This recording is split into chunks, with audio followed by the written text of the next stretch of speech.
Good day, everyone, and welcome to the Human Development Zone, brought to you by the Education Support Forum. Today, we're broadcasting live from the African Youth Development Summit that is being held in Johannesburg, South Africa. And with me is Sir Steve St. John. How are you, sir? I'm fine, and you? Thank you for inviting me, and thank you to all your listeners also listening to me at this moment. Thank you. It's a pleasure having you. I know it's a busy day, but you just gave us a few minutes just to share some insights with us. So thank you very much. We appreciate it. So I see that you are with the Darlington Steve Foundation. Please tell us more about the Darlington Steve Foundation. Okay, Darlington Steve Foundation is an initiative that we started a few years back, but now we decided to make it a global or probably a continental project, which we started in May. And so what we're trying to do is to see how we can assist in terms of fostering social cohesion among Africa, integrate one another, at the same time also create opportunities. From the three statements in which I say, for example, one of the biggest things in which we find out in Africa is the issue of opportunity. Opportunity is not there for Africans for us to be able to do our business or probably migrate for just free visa or probably just to migrate for things that we want to do.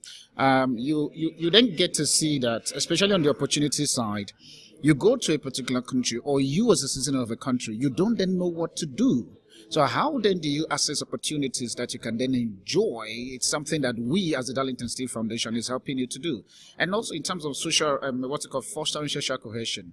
It's high time for us as Africa because currently now we're all working towards the 2063 agenda that the African Union is actually talking about. But my question there is, if we're not deliberate in terms of creating opportunity, accessibility, policies, and governance structure, 2063 is going to come and go, and yet nothing will be done. So we as the Darlington Steve Foundation says, okay, fine, how then do we become a practicable solution to the agenda of the 2063, in which we pray that before 2063 we have a free Africa whereby you won't judge me based on my nationality, but you will judge me based on my personality.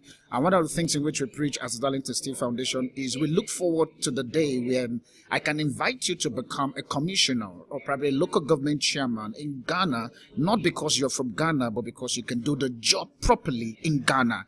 That's what we as the Darlington Steve Foundation is talking. So we negotiate with government in terms of reducing policies, try to make it calm. We're not saying do away with policies. We're saying make it easy for people to come on board and also give us the ground or probably the opportunity for us to be able to access some opportunities and make Africa a global market where we can then harness our own opportunity, our talent, our gift. For instance, let's look at what is happening currently in Africa. You see that African young entrepreneurs, we are all migrating now to Europe.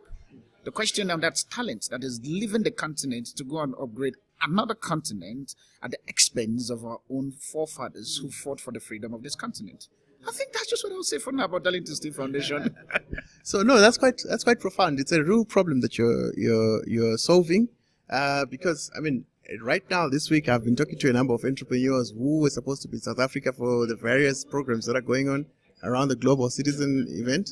They couldn't come because of visas. Yeah. So it's quite a real challenge. So I know that the African Union is looking at, they've signed and some countries have ratified the free trade area. And also a lot of countries are looking into scrapping of visas and stuff like that. So do you think that they're doing enough? Because, the youth bulge that we have in Africa is now. Yeah. Are they doing enough to solve this? I think that's a good question for me, I would say, with all the interviews I've been getting currently now. That's the best question you've asked. One of the things in which I'm going to say about the whole concept of this Africa Free Trade Summit that is currently going on, the one whereby they want to make an Africa a one global market in 2063. I say this is my own solution, and I believe that currently now somebody might be listening or probably with a podcast, is we constantly complain because I've sat with a lot of government officials and business people in terms of policies and stuff. They said, no, Darlington, you need to understand that we have to create a central database for us to be able to get everybody and all those things. I'm like, but bro, let's calm down. Let's look at it this way. The solution is easy. You're just trying to look for ways to make money at the expense of the younger generation. And this is the thing I said. Your international passport in which you're using, it was captured in your country. Is that not so? My international passport is captured in my country. Because that's the more reason where if you go to a particular country with your passport, they scan your passport, your data comes out. What stops you of collecting all these international passports, make it a central base? You don't need to capture us again. We're already there. Now, currently, we have something where they call the African passport, whereby now they say that passport is only available for diplomats. So are you trying to say to me, because I'm not a politician, that I don't have access for free trade passport? So it's just an excuse for me, for an African leaders to say, we're trying to come up with a free trade policy. People are trying to rectify and stuff. For me, as far as I'm concerned, it's just laziness. Our leaders are just looking for ways to make more money at the expense of the youth or the younger generation. So government, yes, they are trying their best. African Union is trying their best, but their best is not good enough. They need to do more. Okay. So you know what? Just extrapolating on that, extending on that, you find that, okay, fine, let's say the visas are there, but you find a doctor from the DRC cannot practice in South Africa. Yeah. So how can they harmonize the degrees, the qualifications, such that a lawyer who's coming out of South Africa can work in Nigeria with no stress and nothing? How can they achieve that? I think the thing there is, it's very simple. We need to have our own African curriculum. The problem is the fact that we're still being westernized by the Western culture.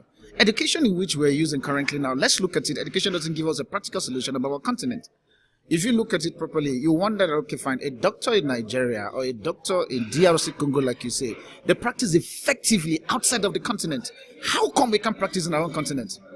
Don't you think it's a policy that they've set in place to brainwash us, to make us to think that just because you're from Congo or I am from Nigeria, we can practice in South Africa? So it's a matter of us waking up to the reality that a doctor from Congo and a doctor from Gabon, as long as they can do the job, for me I'm particular about doing the job, as long as create a system to just test this guy. Because tomorrow, yes, you will tell me that, okay, what if this guy is a fraud and he doesn't know, he doesn't practice properly? Create something for him, use it as a basic to test his creativity in terms of medicine or engineering and stuff. I'm not saying just adopt the guy into your country.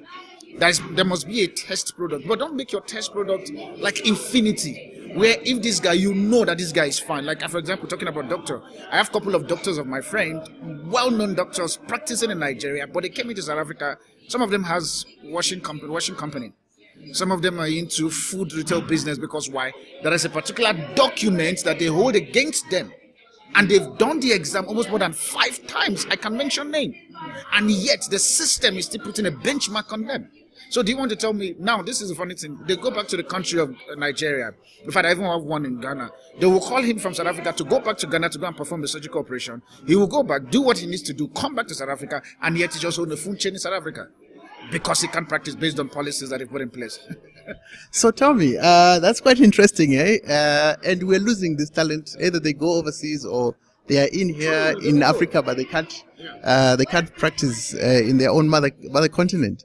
So one thing that has also been on my mind, right, is to say, yes, fine.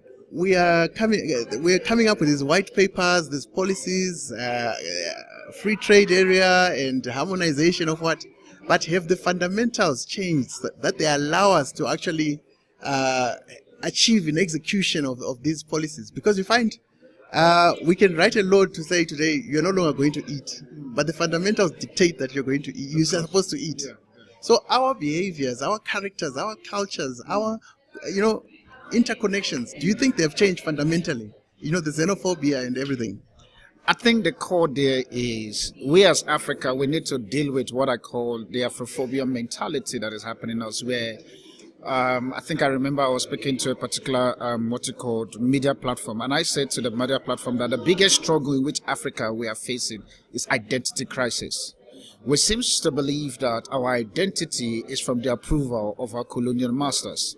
And so because of that, we then don't have systematic solution in terms of what we need to do.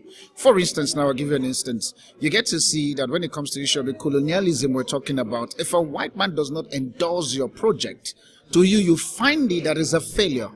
I used to say, how come we have Black Excellence Award and we don't have White Excellence Award? Does it mean that the excellency of a black man is dependent on the approval of a white guy? So with those things in which your question, to address your question here is, the Constitution is really killing us as Africans. I think that's the thing I was saying. And I like this very particular summit in which we are doing currently now, and also with the question you are asking is to say, how then do we come on the table and have a practical solution to this? Practicality in the sense that we need to be very honest with ourselves. Our leaders, every one of them, look at it in Africa, almost more than 60% of the leaders, they are all of a retireable age, and yet they are still ruling. How do you have a retired mind talking to minds that are still very active?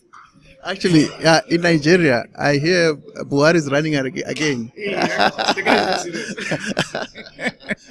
No, because I remember he spent, I don't know how many months overseas on medical leave. No, 100 days.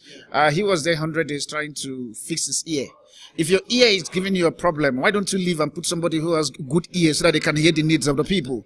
And now you want to come back again at 75. You're supposed to be resting in your farm in Castina, trying to take care of the cows and the animals so that you can give us meat, going to farming and get people to farming, because you can also farm, because if you want to farm, your ear is having a problem. How do you know if the cows are actually crying? Now you're putting 200 million life in the hand of a leader who apparently doesn't even understand his direction, because in his mind he thought, and that includes the likes of Paul Biya, that includes the likes of the Togolese president Nasibe, that includes there's a lot of African presidents that are sitting there, but you can tell, bruh, you have nothing to offer. You come there, you tell us you have a global agenda for Africa. What is it? So, okay, you keep coming up with things, and I want to end this conversation, but the last question is that okay, so I'm in Nigeria, yes, over 200 million people, and the majority are youth. So 65%. That's amazing, right? So with 65%, obviously maybe half of that maybe will be voting age or something like that, but are you waiting for those in power to give you a chance at power, or should you take power? As the youth, can't you self-organize and do what is right for Nigeria? You see, that's a good question. The thing that you need to understand about Nigeria is the fact that we still live in a dictatorship mentality where the military still governs Nigeria, yet they call it democracy. For me, I don't call it democracy. I call it the demonstration of craziness of the military people. And so because of the reason why, let's look at Muhammadu Buhari, who is ruling currently now. He was one time a military president. And so his understanding about democracy is not a freedom for everybody. It's dictatorship. Do my way or you die. Let's look at, for example, now the youth who are busy now agitating for freedom in Nigeria, which is the Biafra youth. Sit with these guys and ask them what they want. And all of a sudden you are sending militaries because you know you are the president in charge of the military and the military will back you. You're sending them to go and kill. The moment you want to stand up, and which for me, I would say that Nigerians, we all need to brace up and fight. Part of the fighting is the fact that we stop voting for these guys, no matter what they want us to do, because also poverty also tells. If I've not eaten for 2 days, all of a sudden you're giving me 1,000 naira that can actually feed me for the next 3 days. Bruh, I'm going to concede to your pressure and vote for you even though I don't like you. The problem is if we can address poverty, and poverty also, the addressing of the poverty has to do with the kind of leaders. Integrity and accountability. Most African leaders, and I choose my word wisely, most African leaders don't have it. They believe that because they are the president, then they are the god of that country and they can govern and tell you what they want, or you die the way you want. So for me, with Nigeria, based on the question now is, yes, we want to be in active governance. We want to have an inclusive administration or constitution. But the guys who are sitting there don't want to see it that way because they believe that if we get there, they won't eat money anymore. All right. Thank you very much, Steve. It's been a pleasure talking to you, and I hope that you're going to enjoy the rest of the summit that is brought to you by the African Union and JCI, which is called the African Youth Development Summit. Thank you very much, Steve.